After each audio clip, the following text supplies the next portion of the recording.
Bonjour à toutes et bonjour à tous. J'espère que vous allez bien. J'espère que vous allez tous bien. En tout cas, moi, je suis très contente de vous retrouver aujourd'hui pour ce nouvel épisode. Vous le savez, c'est notre petit rendez-vous du lundi. C'est un peu ce moment, un peu suspendu, où on se dit les vraies choses. Alors, celles qui piquent parfois, c'est vrai, mais qui font du bien. Et avant de commencer, je voulais vous remercier parce que je voulais vous remercier pour vos messages, pour vos retours, pour vos partages, pour vos mots. Vous avez été nombreux à me dire que ce podcast vous apporte des clés qui vous aident à vous reconnecter, à mieux comprendre, à mieux vous comprendre et à mieux comprendre votre vie. Et ça, c'est exactement ce pourquoi je le fais. Vous avez été nombreux à me dire que vous aimiez également ce côté un peu cartésien et ce côté chamanique. Et d'ailleurs, ce côté chamanique n'est absolument pas du tout perché comme vous l'auriez pensé. C'est vraiment la vraie vie, en fait, l'écho du vivant, hein. Et certains m'ont aussi parlé du petit bug qu'il y a eu sur Spotify ou Apple Podcast où vos commentaires n'apparaissaient pas. Du coup, vous me les avez envoyés par message privé. Je les ai bien reçus. J'ai pris le temps de les lire un par un. Et je tenais à vous dire merci, mais vraiment du fond du cœur. Alors aujourd'hui, on ne va pas parler de cycle ni de saison. On va faire une pause, mais une vraie pause, parce que j'ai envie de vous parler d'un sujet qui fâche, d'un sujet qui divise les tables, d'un sujet qui dérange clairement, c'est qu'on va parler de viande. Ou plutôt, pourquoi j'ai décidé d'arrêter de manger la mort. Alors soyons clairs, je ne suis pas là pour vous convaincre, je ne suis pas là pour juger, je vais juste vous partager mon histoire, mon expérience et mon éveil. Parce que devenir vegan, pour moi, ce n'est pas une mode, c'est pas un challenge Instagram, c'est une évidence, c'est un choix d'âme. J'ai arrêté la viande, j'ai arrêté l'alcool, mais j'ai aussi arrêté la cigarette le même jour. J'ai tout arrêté d'un coup. Il n'y a pas eu de préparation. C'était sans préparation, c'était sans plan, sans programme miracle. C'était juste un déclic. C'est un truc dans mes triples qui a dit clairement, stop, c'est fini. C'est terminé. Je n'ai pas cherché à comprendre, c'était pas une décision mentale, c'était juste une évidence en fait. C'était mon corps, mon âme, mes cellules qui disaient c'est le moment. Cette question de timing. Parce que le vrai changement, il n'arrive jamais quand tu décides avec ta tête, il arrive quand ton corps ne supporte plus le mensonge. Je dis ça parce que beaucoup de personnes tentent de devenir végétarien ou végan et eh bien ils vont passer par des étapes où ça a fonctionné puis ça n'a pas fonctionné. C'est pareil pour l'alcool, c'est pareil pour les cigarettes. Si vous êtes obligé d'aller faire, je sais pas moi, du laser ou je ne sais quoi, évidemment qu'il y a du résultat. Mais la plupart du temps, les personnes n'ont pas cette question de déclic. Elles ont envie parce que le mental leur dit. Mais dans le subconscient, il n'y a pas cette envie viscérale. Et c'est normal et c'est OK. Alors je sais que tout ça, c'est pas bon pour la santé, bien évidemment. On met notre santé en danger, mais on va pas se mentir. La plupart du temps, on met sa santé en danger euh, et ça ne nous pose aucun problème parce qu'on n'a pas ce déclic. Donc je ne dis pas qu'il ne faut pas arrêter, je dis simplement qu'il faut comprendre que parfois, s'il y a eu des rechutes, c'est normal. OK? Il y a des étapes avant d'arriver à ce moment, le moment où c'est terminé. Alors évidemment, j'ai grandi dans une famille où un repas sans viande, c'était pas un vrai repas, hein. Alors on va être honnête, c'est le cas de la majorité des personnes, bien évidemment. Depuis qu'on est petit, on nous apprend que la viande, c'est la base, que c'est bon pour la santé, que c'est indispensable pour grandir, que sans viande, clairement, tu vas tomber malade. C'est devenu, comme je l'appelle, une religion culinaire. Pourquoi? Parce que ben regarde, le repas du dimanche, c'était le rôti, Noël, bah, c'est la dinde, l'été, c'est le barbecue. Et si tu ne manges pas de viande, on te regarde comme un alien en te demandant, mais tu manges quoi alors? Des cailloux? Des feuilles? C'est vrai qu'on nous a appris à penser que la viande, c'était la force. Que, que sans viande, ben en fait, tu serais faible. Et qu'un vrai repas, c'est un repas avec un cadavre au centre de la table. C'est ça le conditionnement en fait. C'est des générations entières qui sont persuadées que la vie, c'est tuer pour vivre. Et puis, il y a toujours, tu sais, quelqu'un pour te sortir la fameuse phrase. Oui, mais les hommes de la préhistoire, ils mangeaient de la viande. Oh oui. Alors déjà, les hommes de la préhistoire ne sont pas franchement une référence en matière de sagesse, hein. Ils vivaient 30, 35 ans. les cheveux collés debout, les dents pleines de tartre, sans savon, sans notion d'hygiène. Ah ben oui, ben il faut se dire les choses quand même, c'est la vérité. Ils dormaient dans des grottes qui étaient infectées de fumée et d'humidité. Ils se grattaient la peau avec des pierres. Ils pensaient que les éclairs, c'était les dieux en colère. Ils n'avaient pas de brosse à dents, pas de toilette, pas de conscience écologique, pas d'anesthésie, pas de filtre à eau, pas de déodorant. Et surtout, ils se nourrissaient de viande crue, mais de viande pourrie parce qu'ils n'avaient pas encore inventé la cuisson régulière. Et quand ils ont découvert le feu, ben, ils se sont crus magiciens. C'est dire le niveau d'évolution. Ils tuaient des animaux, oui, pour se vêtir, parce qu'ils ne connaissaient pas le textile. Ils arrachaient les peaux à main nue quand même, hein, et ils s'enroulaient dedans en se disant waouh, j'ai inventé la mode hiver. Alors oui, c'est vrai, les hommes préhistoriques mangeaient de la viande, c'est vrai, mais ils mangeaient aussi leurs ongles, de la terre et parfois leurs congénères. C'était pas vraiment des génies de la nutrition, quoi. Et pendant qu'ils se tapaient sur la tête avec des gourdins, ben toi quand même, t'as une poêle, un mixeur, des légumes frais et quand même, n'oublions pas, de la conscience. Alors venir me dire que les hommes préhistoriques mangeaient de la viande, c'est un peu comme justifier la guerre en disant ben au Moyen Âge, ils se coupaient la tête. À un moment donné, les amis, l'évolution, c'est fait pour s'en servir. Depuis tout petit, on bouffe des croyances comme on bouffe des pâtes. Depuis tout petit, on nous bassine avec des croyances qui sont des plus absurdes. On t'explique à l'école que le lait de vache, c'est bon pour les os. Je pense qu'on te l'explique aussi en boucle au travers des publicités qui passent à la télévision. Mais sérieusement, à un moment donné, il y a une question de logique. Le lait de vache, je suis désolée, mais c'est fait pour un veau, pas pour un humain. Le lait maternel, c'est pour les bébés humains. Le lait de jument, c'est pour un poulet. Le lait de vache, c'est pour un veau. Point. C'est juste de la logique. Mais la logique aujourd'hui, c'est plus rare que la compassion. On te dit que le calcium vient du lait. Je suis désolée, non, le calcium, il vient des plantes, hein. On te dit qu'un petit déjeuner équilibré, c'est un bol de céréales ultra transformé, trempé dans un liquide qui n'a rien à faire dans ton corps. Et tout ça, on appelle ça normalité. Imagine si depuis toujours on t'avait appris à manger des légumes, des fruits, des graines, et qu'un jour on te proposait un steak, un morceau de chair morte, tu ferais quoi? Ben tu vomirais. Parce que ton corps, lui, il sait.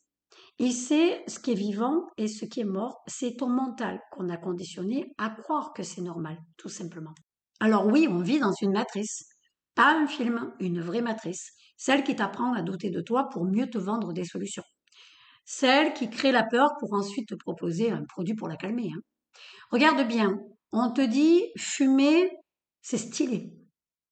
Et 20 ans plus tard, arrête de fumer, ça tue. Elle est où la logique? On te dit bois, c'est convivial. Et ensuite, attention à l'alcoolisme.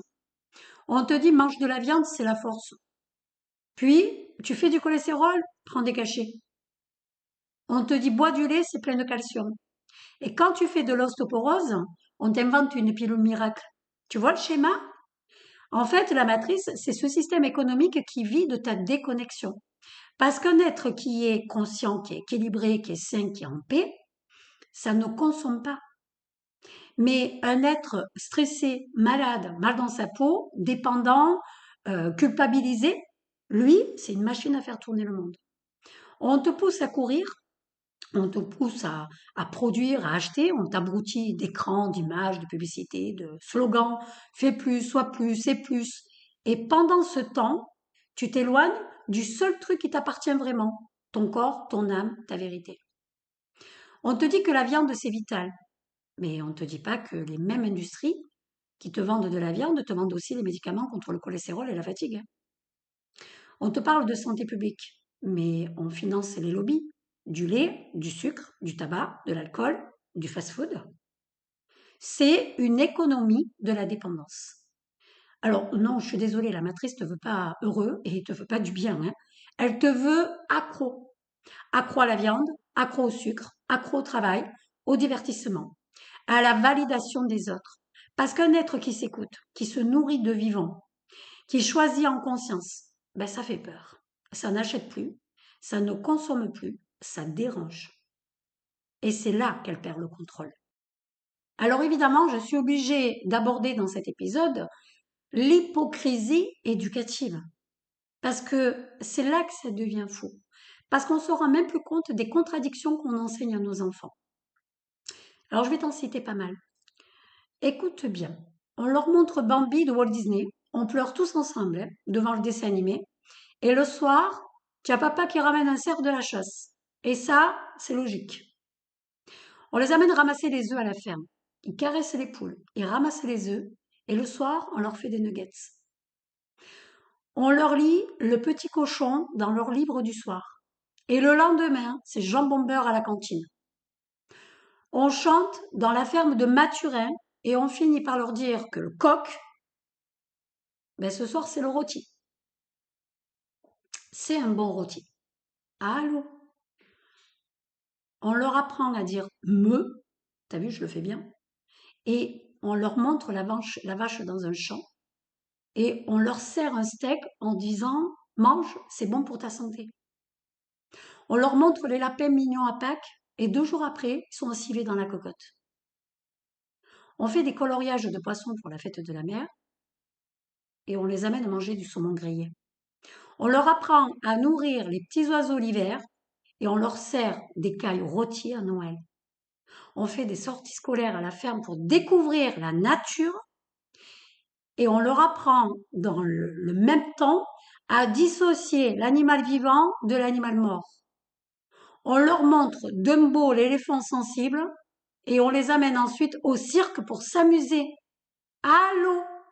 On leur fait regarder Nemo et on achète un poisson rouge pour décorer le salon.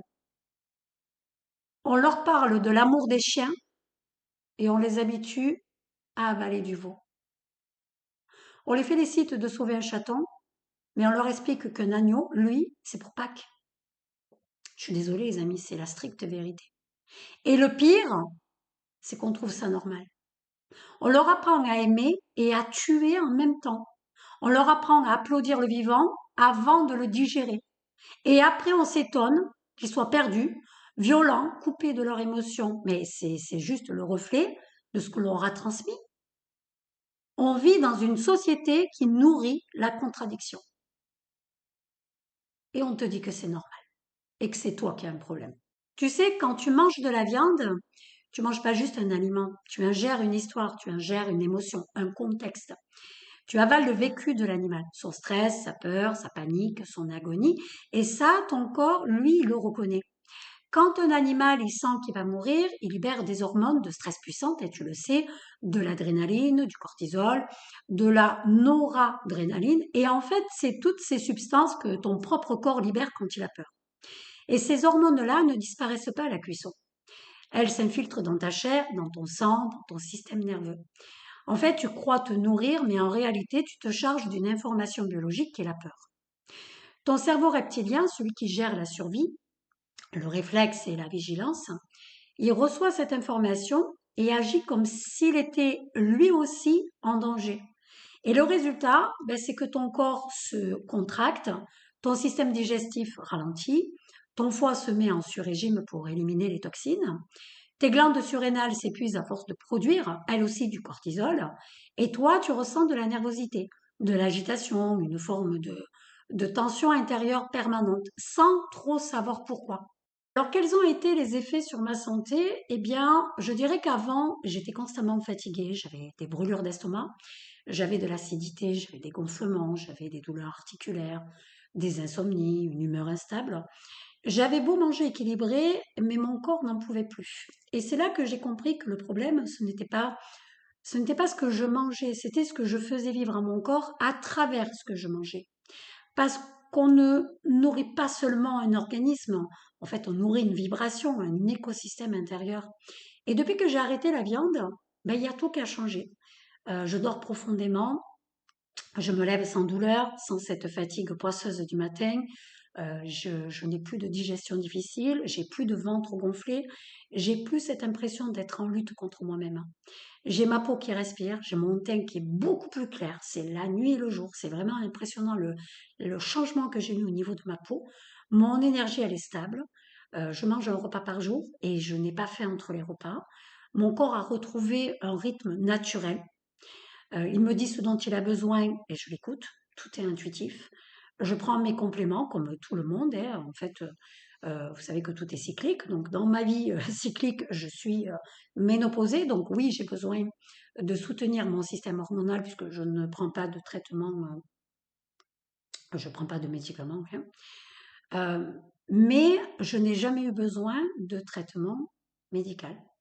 Je prends du magnésium, de la vitamine D, des oméga végétaux et plein d'autres choses, selon mes cycles, selon mes besoins, selon ce que je vis, etc. Et ma santé est meilleure que jamais, je dirais. Pourquoi? Parce que je ne suis plus en guerre contre mon corps. Je le respecte, je le soutiens, je lui envoie des signaux de vie et pas de lutte. Et c'est ça la vraie guérison en fait. Quand ton corps n'a plus besoin de se battre pour survivre. Et surtout quand tu es à l'écoute de ses besoins et de ses envies. Pourquoi? Parce que ton corps, il est là pour te garder en santé. Donc lui, c'est ce qui est bon pour toi. En fait, tu manges pour te remplir, mais tu te vides d'énergie. Tu crois te nourrir de vie, mais tu nourris ta fatigue. T'as déjà remarqué comme, tu sais, après un repas de viande, ton corps est lourd, ton ventre est gonflé, ton esprit parfois est un peu confus? Ben en fait, c'est pas un hasard. C'est le signal de ton système nerveux qui te dit, je suis en train de digérer quelque chose qui ne me correspond pas. Et à la longue, cette dissonance, elle crée des désordres.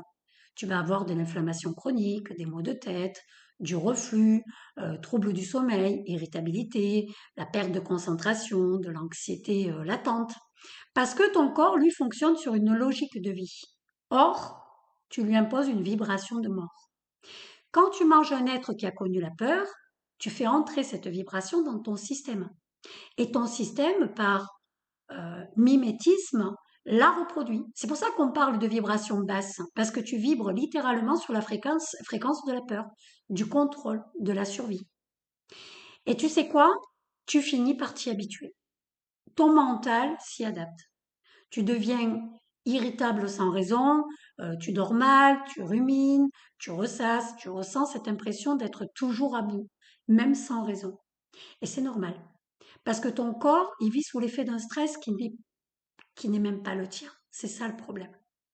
Et quand ce stress s'accumule, il finit par s'imprimer dans tes muscles, comme par exemple tu vas avoir des douleurs chroniques, dans le système digestif, des ulcères, de la colopathie, des ballonnements et j'en passe, je ne peux pas tout citer, dans le système immunitaire, hein, avec des inflammations, des maladies auto-immunes, dans le système nerveux, de l'anxiété, des angoisses, du burn-out, le fait de nourrir ta part sombre et parfois de la nourrir vraiment en profondeur. Hein. Tout est lié. Et pourtant, on continue à dire que la viande, c'est la force. Mais quelle force? Celle qui épuise tes glandes, qui encrasse ton foie, qui alourdit ta circulation, qui te rend irritable. Ça, c'est pas de la force, hein, c'est de la survie. La vraie force, c'est celle de ton énergie vitale, de ta légèreté, de ta paix intérieure. Et cette énergie-là, eh bien, elle ne se trouve pas dans un corps mort. Elle se trouve dans le vivre. Et pendant qu'on parle de vie, on continue quand même, il faut quand même en parler, à faire des expériences qui défient la logique humaine. Hein. Tu veux rire ou pleurer, hein, un peu? Regarde ce que la science a fait au nom du progrès, parce qu'on est obligé d'en parler. Et écoute bien, hein. Non mais c'est un truc de fou quand même, quand je te dis que ce monde il marche sur la tête. Hein. On a fait fumer des singes pour prouver que le tabac tue. On est complètement con en fait. Injecter du botox dans les yeux de lapin pour mesurer la douleur. Fait écouter du hard rock à des cochons pour étudier l'effet du stress sonore. On a fait pleurer des poissons pour observer la tristesse. On a électrocuté des rats pour analyser la peur. On a mis des chiens dans des chambres de dépression pour mesurer la mélancolie. On a brûlé des cochons vivants pour évaluer la résistance cutanée. On a forcé des chiens à inhaler de la peinture pour étudier la toxicité des solvants. On a causé volontairement des crises cardiaques à des singes pour voir les effets de la panique. On a gorgé des oies jusqu'à éclatement du foie pour comprendre la satiété. Allô? On a fait ingérer du LSD à des éléphants pour observer la psychose animale. On a jeté des chats d'avion pour étudier le réflexe de chute. On a cousu les yeux de chiots, ouais, pour analyser, écoute bien, la cécité. On a fait exploser des grenouilles pour comprendre le réflexe musculaire. On a privé de nourriture des primates pendant des semaines pour observer l'instinct de survie. Et tout ça, tu sais quoi on appelle ça? La recherche scientifique. On torture le vivant pour le comprendre. On détruit la vie pour soi-disant la sauver. Et après, on s'étonne que la Terre se venge. Allô? Mais c'est qui a décidé ça? Des psychopathes? Ah ben oui. Ah ben oui. Mais ce n'est pas la Terre qui punit, c'est la vie qui se rééquilibre. Parce que la vie, elle ne supporte pas le mensonge. Et la vérité, c'est que tout ce qu'on nous apprend depuis petit est inversé. On t'a dit que pour vivre, il fallait tuer, que pour être fort, il fallait dominer, que pour être en bonne santé, il fallait consommer ce qui souffre. Mais tout ça, c'est un mensonge collectif, hein, c'est vieux comme le monde. Hein. Je vous rappelle quand même que la nature ne tue pas pour vivre, hein, parce qu'en fait, elle le recycle, elle transforme, elle équilibre, elle ne détruit jamais sans créer derrière, parce qu'elle est juste. Nous, ben on s'est perdu, on a fait du massacre une habitude, on a transformé la souffrance en business et on a appelé ça civilisation. Mais regarde, on ne peut pas manger la peur et espérer vivre en paix, hein. Ça ne marche pas. On ne peut pas avaler la souffrance et espérer rayonner la lumière. On ne peut pas ingérer la mort et espérer incarner la vie. Ton corps, c'est ton temple. Et tout ce que tu mets dedans devient ta vibration. C'est mathématique, c'est biologique, c'est énergétique. Si tu veux la paix, mange de la paix. Si tu veux de la joie, ben, nourris-toi de ce qui est joyeux. Tu veux de la vie, consomme du vivant. Parce que chaque choix alimentaire, c'est un acte spirituel. Et chaque bouchée, c'est une intention. On vit dans un monde où la violence envers les animaux a été justifiée, parfois même sacrée. On a réussi à faire croire au peuple entier que tuer pouvait être un acte de foi, un rituel spirituel, oh pire, une offrande à Dieu. Mais soyons honnêtes 2 minutes. Aucun être de lumière, aucune source d'amour ne réclame du sang pour être honoré. Hein. Partout dans le monde, on retrouve ces incohérences. Hein. Alors chez les Grecs, on sacrifiait des taureaux pour plaire aux dieux. Dans certaines cultures africaines, on immolait des chèvres ou des poulets pour conjurer le mauvais sort. Dans les temples hindous, on continue parfois à trancher la tête d'un buffle en pensant honorer la déesse. Dans certaines traditions abrahamiques, on égorge les moutons pour prouver sa foi. Allô? Au Japon, on massacre les dauphins. En Scandinavie, on tue les baleines par tradition. En Espagne, on applaudit des taureaux agonisants au nom de la culture. Partout, on tue au nom d'un dieu, d'une coutume, d'un héritage, d'une fête, d'un folklore, d'un simple. On a toujours fait comme ça. Qui a créé ça? Un psychopathe? Oui, bien sûr. Ça s'appelle un sacrifice à échelle humaine. Hein. Un sacrifice satanique à échelle humaine. Si vous acceptez ça, ben ça en dit long. Parce que vous acceptez beaucoup de choses. Faut pas s'étonner que vous soyez malade. Hein. Mais si on écoutait notre cœur juste une seconde, tu crois vraiment qu'il validerait ça? Non, mais si on est honnête, un tant soit peu, tu crois que l'amour a besoin qu'on saigne le vivant pour exister? Tu crois que la foi, la vraie, a besoin qu'on détruise pour prouver qu'on croit? Ben non. C'est pas de la spiritualité, hein. C'est du conditionnement collectif. Et chamaniquement, c'est encore plus profond. Chaque mise à mort, ça laisse une empreinte dans les mondes invisibles. Chaque cri d'animal qui crée une onde vibratoire dans le tissu du vivant. Chaque rituel sanglant, en fait, il alimente une mémoire de souffrance qui, elle, ne disparaît pas. Et tu sais quoi, la Terre, elle enregistre tout. Elle garde tout et elle nous renvoie tout. Les peuples premiers, eux, en fait, eux, ils le savaient parce que quand ils devaient chasser, ils demandaient la permission à l'esprit de l'animal. Ils ne tuaient jamais plus que nécessaire. Ils remerciaient, ils l'honoraient. Ils savaient que prendre la vie sans conscience, c'est se condamner à la perte de son âme. Parce que ça soit animal ou humaine, c'est pareil. Hein. Quand tu prends une âme, bah, je suis désolée, tu fais pas un bon geste. Mais aujourd'hui, on a transformé le sacré en spectacle. On a remplacé la prière par la consommation. On a confondu tradition et cruauté. On a mis le mot normal sur l'inacceptable. Excuse-moi, on va te parler de secte et on va te dire c'est spirituel. Mais toutes les sectes sont dirigées par des psychopathes, par des pédophiles. Il faut arrêter à un moment donné de se mentir à soi-même. C'est pas spirituel. Soyons clairs, aucune culture, aucune religion, aucune tradition ne justifie la torture. Je suis désolée. On n'a pas besoin de tuer pour se sentir en lien avec le divin, hein. On n'a pas besoin de sang pour se rappeler qu'on est vivant. Et tant qu'on continuera à faire souffrir le vivant au nom du sacré, je suis désolée, on restera déconnecté du véritable sens du mot spiritualité. La spiritualité pour moi, c'est la connexion à soi, tout simplement. Parce que la vraie spiritualité, c'est la conscience. Et la conscience, c'est de reconnaître que la vie est une seule et même respiration. Que ce soit dans un humain, un animal ou un brin d'herbe. Le fait d'être spirituel, c'est le fait d'être connecté à toi. Et le fait d'être connecté à toi, c'est le fait de te prioriser, de faire tes propres choix, euh, d'accepter tes propres envies, tes propres besoins et de faire ton petit bout de chemin. C'est la guérison en fait. Depuis que j'ai arrêté de manger la mort, je vis plus que jamais. Mon corps respire, mon cœur s'apaise, ma conscience s'éclaircit et chaque jour, je sens à quel point ma vie a changé.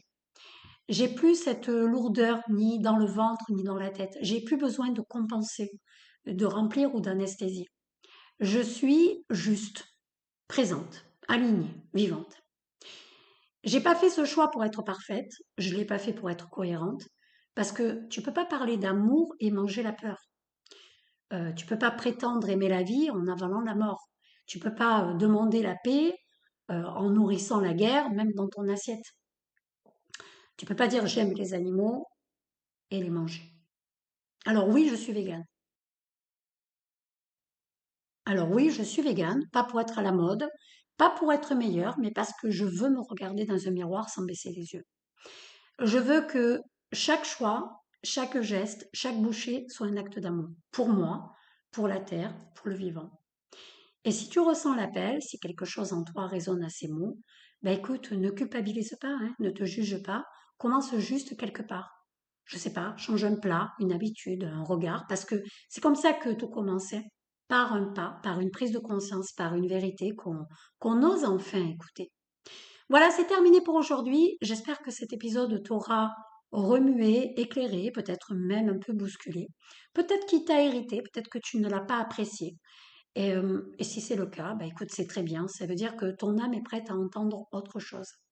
Partage cet épisode à quelqu'un qui a besoin d'ouvrir les yeux ou juste à quelqu'un qui aime la vie ou peut-être parce que tu aimes les animaux et parce que tu as envie justement qu'on entende ces paroles. Et si tu veux faire vivre ce podcast, laisse une étoile, un commentaire, un mot du cœur. Ça aide vraiment à diffuser la conscience. Merci d'être là, merci de ton écoute, merci d'avoir le courage de regarder la vérité sans détour. Je t'embrasse fort et je te dis à lundi prochain pour un nouvel épisode, une nouvelle prise de conscience et je l'espère, un pas de plus vers ta propre vérité.